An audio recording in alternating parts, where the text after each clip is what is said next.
मैं doctor Santosh Meena, associate professor, department of history, government arts college Kota.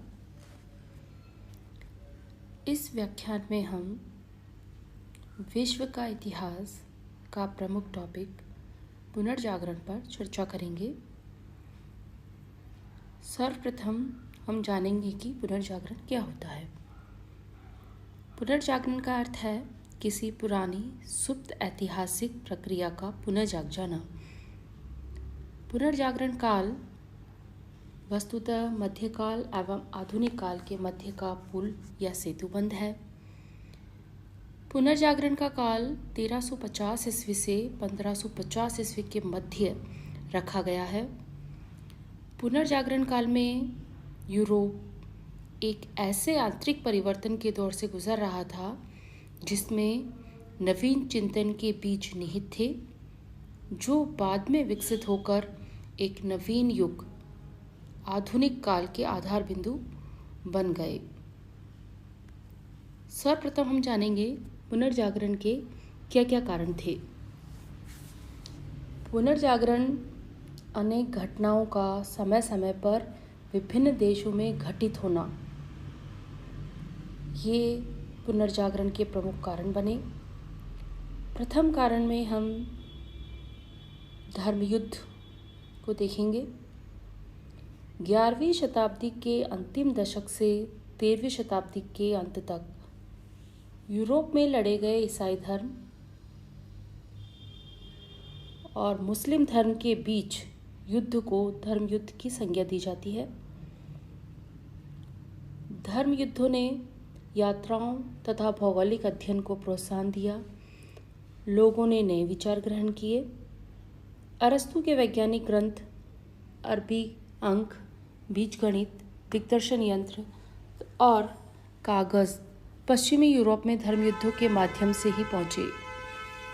इस प्रकार धर्म युद्धों ने नवीन विचारों का प्रसार किया। दूसरा इसका प्रमुख कारण बना व्यापारिक समृद्धि। ये बताने की आवश्यकता नहीं है कि मानव इतिहास में सभ्यताओं एवं संस्कृति का पलायन सदैव ही समृद्धि के द्वारा ही संभव हुआ है। व्यापारिक समृद्धि ने पुनर्जागरण को 4 तरीके से सहयोग दिया। पहला है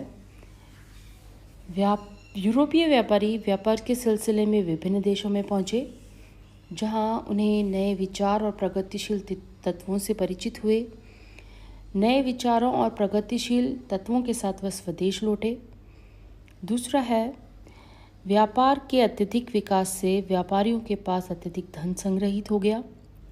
वे कला के पोषक बने, विद्वानों को आश्रय मिला, विज्ञान के क्षेत्र में अन्वेषण का सिलसिला आरंभ हो गया।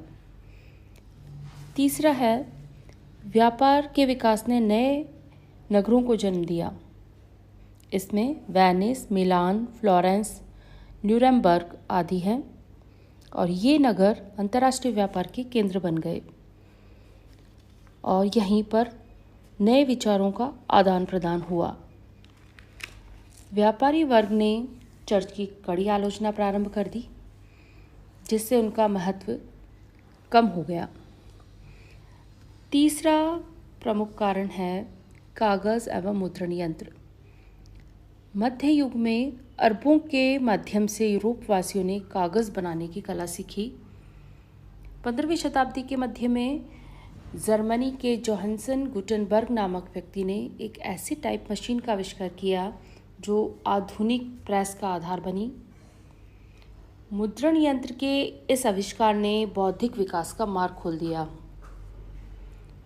1477 ईस्वी में किंगस्टन ने ब्रिटेन में छापाखाना स्थापित किया और इससे अब अधिक और अपेक्षाकृत कम महंगी पुस्तकें छपने लगी।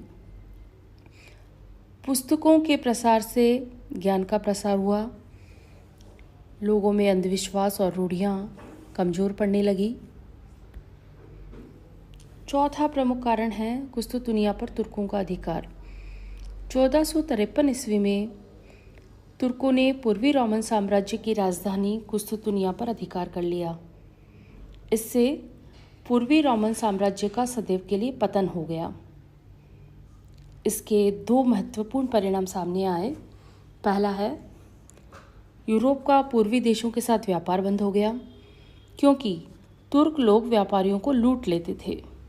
फलतः नए मार्ग खोजे गए, जिसमें अमेरिका की खोज, भारत और पूर्वी देशों का जल मार्ग ढूंढ निकाला गया।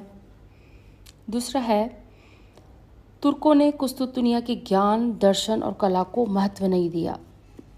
फलतः ये लोग इंग्लैंड, फ्रांस और जर्मनी और इटली आदि देशों में चले गए और अपने साथ ज्ञान, विज्ञान और नई चेतना की पद्धति ले गए। पांचवा कारण है विशाल मंगोल साम्राज्य का उदय।